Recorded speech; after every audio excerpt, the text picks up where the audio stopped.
Hello, my friends. It's December 31st, 2025. Just a few hours left before the new year begins. Today, I feel like speaking to you from the heart, far from the beaten path and the pressure to celebrate at all costs. What if choosing not to celebrate in grand style was simply a valid choice? What if solitude, chosen or endured, was something gentler than certain gatherings? Because behind the lavish tables, the overly loud laughter, and the ritual hugs, old wounds often resurface. There's that great uncle who asks the child to fetch wood in the shed, and the little one who didn't know how to say no. There are the absences that weigh heavy, a loved one gone too soon, a home we had to leave, an activity that made us feel alive and that we can no longer do. There are family secrets everyone knows, the lover, the emptied bank account, the father who isn't the real father, yet no one dares mention to avoid making waves. There are words that scar the soul, like a mother calling her daughter society's reject. There are intrusive questions about our life plans when we are already just trying to live with dignity. There are those sleeping on the streets whom we avoid looking at as if they no longer exist. What if it were our own child? There are differences that create tension: politics, diet, sexual orientation, nomadic or community living, rejecting runaway technology, choosing child-free life, living on minimum income.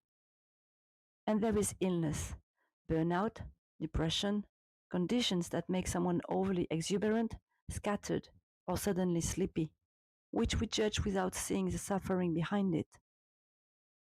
1,001 reasons not to feel like celebrating.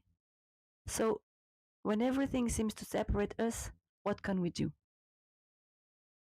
I invite us for this evening or this transition to lay down our inner weapons, to suspend judgment, the urge to convince, fix, or debate, to simply be present.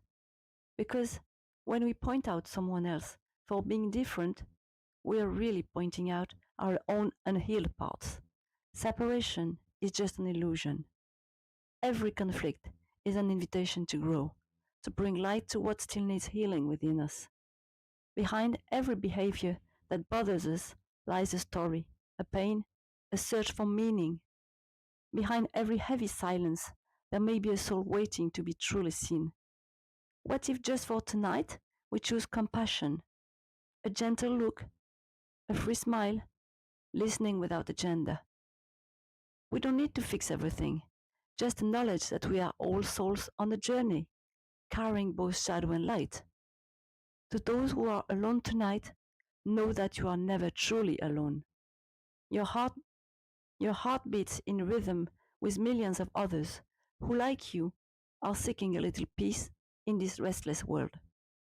You are held, carried, loved by the unseen. This New Year's transition doesn't need fireworks or excess to be sacred. It can simply be a moment of returning to what matters: tenderness towards ourselves and towards others, exactly as they are. I wish you a gentle crossing in the truth of who you really are. I send you all my love from the bottom of my heart.